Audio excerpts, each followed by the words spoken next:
Well, I'm no longer in Africa. I finished all those videos in Africa. I'm no longer in Hong Kong, back in America, and I'm in Florida, the beautiful state of Florida. I'm in front of a lake. You can see it behind me here. It's probably not coming in very clearly there because there's so much bright light coming from this direction. But it's one of many, many lakes. There are so many of these lakes in Central Florida, and I've pulled off this one just to do this video because it's so gorgeous. I wish you could see what I can see. I wish you could see the blues of the lake and the blue of the sky, and also the hanging mosses. Those are live mosses, by the way, hanging off the tree. We're going through this whole problem of violence in the Bible and peace. I've already done the New Testament. We've gone through the supposed problem chapters there and the stories of violence there, and I've answered every one of them. Now we're coming to the Old Testament. The Old Testament is much more difficult to explain because there is an awful lot of violence there. And Muslims point to specifically Joshua chapter 6 verse 20, which says very clearly, go in to Joshua, God is speaking here, go into Jericho and kill all men, women, children, all living things. And then we get to 1 Samuel chapter 15 verse 2 to 3 that Muslims always point out, and this is what it says there. And let me just read from what the Bible says, starting with verse 2. This is what the Lord Almighty says. So this is God speaking himself. I will punish the Amalekites for what they did to Israel when they waylaid them as they came up from Egypt. Now go attack the Amalekites and totally destroy everything that belongs to them. Do not spare them, he says. Put to death men and women, children and infants, cattle and sheep, camels and donkeys. That's pretty clear. God is saying, basically, destroy everything. And Muslims say this is genocide. This is a good example of genocide, which you don't get in the Quran. You only get it in the Bible. The Bible is a lot more violent, and therefore you Christians have no right to say you're a religion of peace. You are a religion of violence. Case in point, these two references in Joshua 6 and 1 Samuel 15. Now, how do we answer that? And what was really good is I did this whole talk on the ladder at Speaker's Corner about 2 years ago with Larry Taunton. Larry Taunton got up on the ladder and we asked this very question. In fact, it was asked of us. And I remember he did such a good job of unpacking 1 Samuel 15 and Joshua 6. So I'm owing an awful lot of what I'm going to say to what he said at that time 2 years ago. And I can try to remember as best I can what he mentioned. But what we need to do is whenever you see these kind of references, we need to go back and we need to see the context of what God was saying here. Look at right there, the second verse. I will punish the Amalekites for what they did to Israel when they waylaid them as they came up out of Egypt.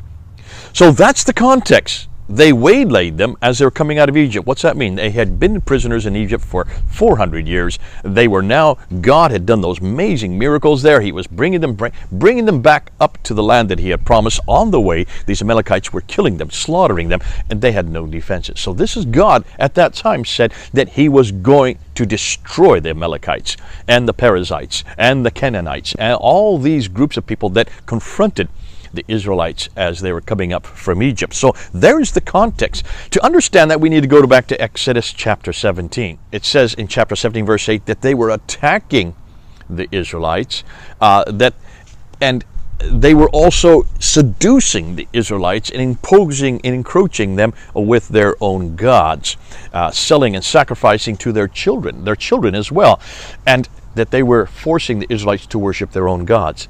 And because of this, God was saying, I'm going to condemn you. I'm going to eradicate you. So this is a fulfillment of what he said way back in Exodus 17. And the result, according to Exodus 17, is that they would be completely blot out. That's in verse 14. And that this would continue on for generation after generation. We see that in verse 15. This is also repeated in 1 Samuel chapter 15 verse 3, where this was the result. The result is they would be eradicated.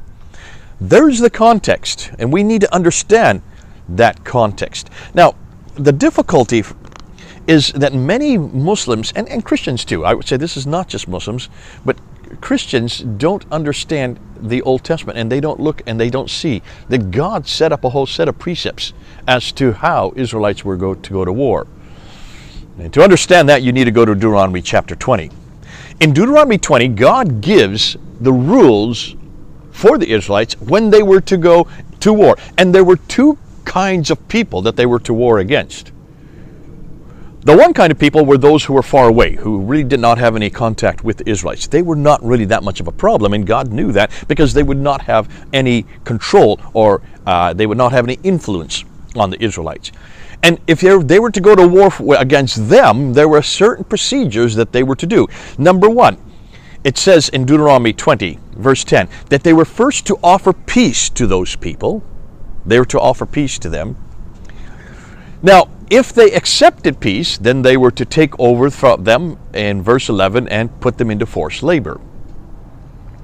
But in verse 12 it says if they did not accept peace, then they were to attack them. And then in verse 13 to 14, and also in verse 16 and 17, they were to only kill the men, and then they were to take the women and children and all their livestock as part of their property. So only the men were to be killed. Those were for people that were far distant. But he had a different set of criteria, a different set of rules for those people that were surrounding them, that were very close to them, that had an awful lot of influence on them, the very people that had attacked them when they were coming out of Egypt. And who are these people? Who he lists them in verse 17. In verse 17 of Deuteronomy 20, he says, let me just list them off to you. These are the Hittites, the Amorites, the Canaanites, the Perizzites, the Hivites, and the Jebusites. So there are 6 people that he specifically said you are to attack. And when you attack them, you must make sure that you eradicate them completely, so that they would never seduce you back to their gods. You would never have that seduction again. And what's fascinating to me is he then goes on to say that you're to destroy everything, all living things, even trees, except leave the fruit trees alone, because the fruit trees then you can use for yourself. But destroy everything else. Just leave the fruit trees alone. And the reason is, if you don't destroy, these people will seduce you like they seduced you before, like you see in Exodus 17. Now, this is exactly what happened. In fact, I'd like to read what exactly happened earlier, because when you go back and you study this better, you need to go back to Ezekiel 16. Because in Ezekiel 16, God talks about this seduction, the fact that they were seduced. And I'm just going to go through some of the references that I've just noted here in Ezekiel 16. It's a beautiful story of God finding the Israelites as just babies, naked, wallowing in their blood. Just means coming right after birth. And he dresses them, and he feeds them, and he gives them beautiful ornaments, and he makes them gorgeous and beautiful. And he talks about this all the way, Ezekiel chapter 16. But then in verse 15 it says that you, after God has done all this for you, everything that God has done for you, and he's talking about the whole history of the Israelites. This is an analogy of what's going on with what has happened historically. He says in verse 15, you, however, prostituted yourself. Verse 17, you made male idols. Verse 20, you sacrificed your own children. You slaughtered them in verse 21. You erected mounds and shrines to other gods in verse 24. And you prostituted yourself. And who did you prostitute yourself to? In verse 26, to the Egyptians. In verse 27, to the Philistines. In verse 28, to the Assyrians. And in verse 29, to the Babylonians. So there is an example of exactly what the people did. Everything that God knew would happen to those who were close to them, those who were actually surrounding them, those who would then seduce them, is exactly what Ezekiel 16 is looking back and says, this is exactly what you did. God knew this was going to happen, and that's why he wanted to eradicate any type of evil influence around them, especially those who were near to them. The Amorites, the Moabites, the Hittites, the Canaanites, the Perizzites, the Hivites, the Jebusites. Now, when you come back to that, you see that God was trying to protect these very, you might say, very innocent Israelites. They weren't innocent in the sense that they certainly went and were seduced quite easily. We see that in Ezekiel 16. But in order for God to create a people for which the Messiah would come, he needed to protect them from all their evil influences, and so that's why he demanded only those people be eradicated. Let me repeat that. Only those people be eradicated, not others. And that's why Deuteronomy 20 is very important when we see the criteria that God demanded. When you look there, the question that Muslims say, is this not genocide? No, this is not genocide. In that he is not asking them to eradicate everybody, only specific peoples who they would be influenced and who they were influenced by. Ezekiel 16 shows it. They even had infanticide. They worshiped their idols. And this happens over and over again. You will see this all the way through where the Israelites were then seduced by the surrounding nations. In Deuteronomy 20, he does offer peace and mercy to those who, when they were asked for those who repented. And those who repented, historically you can see, God did offer them peace. The Gibeonites is a case in point. Rahab is a very good case in point. In fact, in the very same chapter 6 of Joshua, here Rahab was from the enemy side, but because she repented and she helped the spies there in Jericho, God not only brought her back into the fold, she became the ancestor of Jesus himself, the Messiah, which all of this reason why he even created a people to bring the Messiah came through the line of Rahab. So, God, does he allow genocide? Only specific people and only for specific times to create, because this was a promise that God had said to the Amalekites and to those list of people, those 6 that I mentioned, the Canaanites, who had persecuted his own people on their way back from Egypt, have been in slavery. Now, there are other times where there is genocide. Sodom and Gomorrah are 2 other cases. But I want to ask you Muslims something. You say that you don't find this kind of genocide in the Quran. Let me ask you, in the Quran, I want you to open up Surah chapter 7 verse 84 and also chapter 15 verse 59. So Surah 7 ayah 84, Surah 15 ayah 59. Take a look and see what Allah is doing there, because there is the same story of Sodom and Gomorrah, eradicating everything, every living thing was eradicated. Nothing survived. So even in the Quran, you've got genocide. Allah does do genocide. Why haven't you asked that of him? But I want you even to ask about your Prophet Muhammad.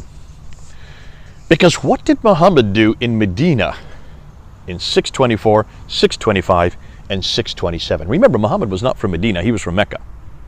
He was invited by the Ansar to arbitrate between the Ansar and the Jews, the 3 major Jewish tribes. These are the major tribes. They were Jewish. They'd been there for generations. And these 3 tribes were the ones that controlled much of the commerce in Medina, according to your traditions. I don't know whether this is historical or not. I'm just looking at your traditions. When Muhammad came in 622, he'd only been there for 2 years. That relationship with the Jews broke down. And in 624, that relationship, because had broken down, he then confronted the first Jewish tribe, the Banu Kainuka family, because they didn't support him at the Battle of Badr. Threw them out up north. In 625, at the Battle of Uhud, which he lost and was almost killed, he came back furious because of that battle, and he took the Banu Nadir family, the second Jewish tribe, and threw them up to Khaybar. Though he was a guest there, they were the ones that were originally from Medina. 2 years later, in 627, after the Battle of the Trenches, which neither side won, your Prophet Muhammad took the last remaining Jewish tribe, the largest Jewish tribe, the richest of the Jewish tribes, took every one of their men, 800 men, and in one afternoon slit their throats. Took all the women as concubines for his men and the children as slaves. Now I want to ask you Muslims, is that not a better definition of genocide? What was the reason that your Muhammad demanded genocide of those Jews? What was their crime? Had they destroyed any of his men there in Medina? Had they attacked any of his men like you see the Canaanites doing with the Israelites? Had he condemned them from beginning? No. What was their crime? You know what their crime was? They didn't support him attacking the Meccans. They refused to sign the Treaty of Medina. Look at the Treaty of Medina, which you will say is the reason that he had to attack them, because they went against the Treaty of Medina. Their names are not on that treaty. Take a look at that treaty. You will find none of the Banu Kainuka, Banu Nadir, or Banu Qurayza names are on that treaty. That was not their treaty. They were not part of that treaty. So what was their crime? They refused to accept him and his authority over them. Yet they were the ones from Medina. He wasn't. To me, that's a much clearer example of genocide against one people, a group of people called the Jews. So there were no Jewish families left. There were only individual Jews, but no Jewish families left in Medina after 627. And he'd only been there for 5 years. Look at the damage he did in 5 years. So, before you throw stones at the Bible, look at the Quran. The Quran has many more difficulties than the Bible when it comes to violence. We've not really got into violence yet in the Quran. That's not our remit right now. We're just trying to answer the questions the Muslims are throwing at us. But I thank God for the Bible that there is a reason for violence here. And it's only for that time, at that place, with those people, and for that reason. Not for everyone, everywhere, at any time. Even in the Old Testament, though the violence is there, it is only a specified violence, initiated by God, and not for all people. Good. This is Jay here in Florida on this beautiful, peaceful lake.